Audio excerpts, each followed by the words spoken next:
और कोरोना संक्रमण के लगातार बढ़ रहे मामलों को देखते हुए महामारी की चपेट में आए रक्षा मंत्री राजनाथ सिंह, अजय भट्ट और बिहार के मुख्यमंत्री नीतीश कुमार, बीजेपी अध्यक्ष जेपी नड्डा ने कोरोना पॉजिटिव होने की ट्वीट पर जानकारी दी।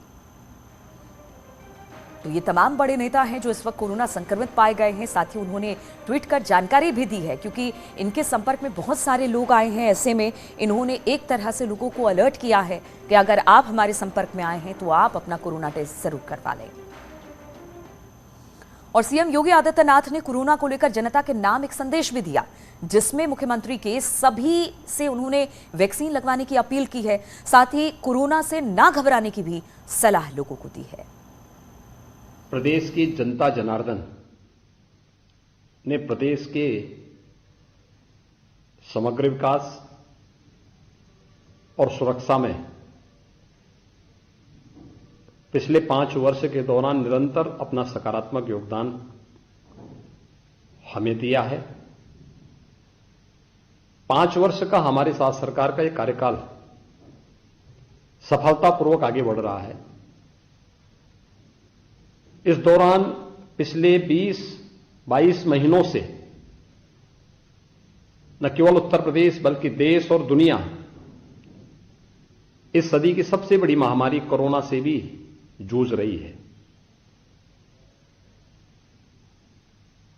भारत के अंदर आदरणीय प्रधानमंत्री जी के नेतृत्व में, उनके मार्गदर्शन में पूरा देश कोरोना के खिलाफ एक लड़ाई प्रत्येक नागरिक के जीवन और जीविका को बचाने के लिए लड़ रहा है। कोरोना का वैक्सीन एक सुरक्षा कवच है। इस महामारी का तीसरा वेरिएंट भी आ चुका है। घबराने की आवश्यकता नहीं, सतर्कता और सावधानी हमें इस महामारी से बचाने में बहुत सहायक होगी।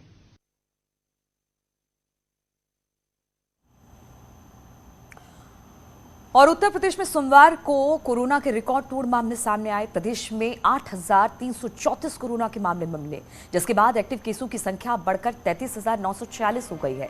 वहीं रक्षा मंत्री राजनाथ सिंह भी कोरोना पॉजिटिव हो गए। राजनाथ सिंह ने खुद ट्वीट कर इस बात की जानकारी दी और संपर्क में आए लोगों से टेस्ट करवाने की अपील की।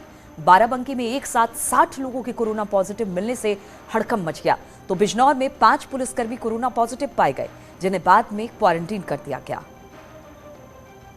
24 घंटों में संक्रमण के 8,334 नए मामले सामने आए हैं। इसी अवधि में उपचारित होकर डिस्चार्ज होने वालों की संख्या 335 है। इस समय प्रदेश में एक्टिव इन्फेक्शन के कुल 33,946 मामले हैं। इन 33,946 मामलों में से 33,563 होम आइसोलेशन में है, अर्थात घर पर रहकर ही स्वास्थ्य लाभ कर रहे हैं। और कोरोना के बढ़ते मामलों को लेकर वाराणसी में पाबंदियां बढ़ा दी गई हैं। नई गाइडलाइंस के तहत अब शाम के 4 बजे की जो गंगा आरती होती थी, पार्क और गंगा रेती पर जाने पर प्रतिबंध लगा दिया गया है, जिसके कारण वाराणसी के घाट एक बार फिर से सुनसान होने शुरू हो गए हैं। घाटों पर कल शाम होते ही पुलिस फोर्स ने दर्शनार्थी और पर्यटकों से घाटों को खाली करवाना शुरू कर दिया। पुलिस बाकायदा अनाउंस करने के साथ लोगों को 4 बजे के बाद घाट पर नहीं आने के लिए जागरूक करती भी दिखाई दी। जो बिना किसी इमरजेंसी के घर के बाहर ना निकले, उनको एडवाइस किया गया है। बहुत अत्यंत आवश्यक कार्य हो तभी घर से बाहर निकलें, नहीं तो बाहर ना निकलें, संक्रमण से बचें।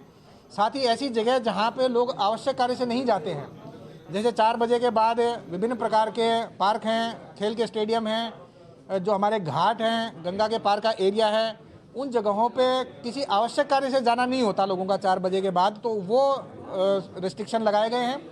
मॉर्निंग वॉक जो करते हैं, सीरियस जो हेल्थ अवेयरनेस के लोग हैं, उनके लिए जाना स्वतंत्र है, लेकिन शाम को ये पाबंदियां लगाई गई हैं। साथ ही विभिन्न प्रकार की दुकानें, मार्केट, ऑफिसेज, उनमें कोविड हेल्प डेस्क बना के मास्क की प्रतिबंधिता लागू करने पर फोकस किया गया है। और कोरोना का असर वाराणसी के गंगा घाटों पर होने वाली आरती पर भी पड़ा है। अब कोरोना गाइडलाइंस के तहत सांकेतिक रूप से गंगा घाट पर मां गंगा की आरती की जा रही है।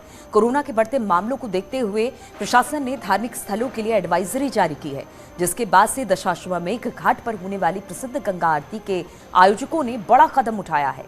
एक बार फिर से इस घाट पर गंगा आरती सांकेतिक रूप से की जा रही है, जिसमें 5 अर्चकों के स्थान पर सिर्फ एक अर्चक ने गंगा पूजन और आरती की। कि कोविड-19 को ध्यान में रखते हुए आरती जो है सूक्ष्म रूप में की जाए और भीड़ भी जो आ रहे हैं पर्यटन उनको भी रोक दिया जा रहा है कि आप लोग जाएं। इसको ध्यान में रखते हुए नियम यहाँ के निर्णय दिए हैं। नहीं, ये अच्छा कदम है और ये हमको हमारे हिसाब से थोड़ा और पहले कर देना चाहिए था, क्योंकि भीड़ काफ़ी थी और हमारे डीएम साहब का जो निर्णय है उसकी वजह से ये करना जरूरी था और जो हुआ बहुत अच्छा हुआ है। घाट काफ़ी प्रशासन ने आज खाली करा दिया है। और बात उत्तराखंड की करें तो यहां पर भी लगातार कोरोना के मामले बढ़ते जा रहे हैं और कल उत्तराखंड में 1292 नए मामले सामने आए, जबकि 5 लोगों की कोरोना से मौत हुई है। देहरादून और नैनीताल जिलों में सबसे ज्यादा केस सामने आए हैं, जबकि पहाड़ी जिलों में भी लगातार केसों की संख्या बढ़ रही है। उत्तराखंड में अब कोरोना के एक्टिव केस बढ़कर 5000 के पार हो गए हैं।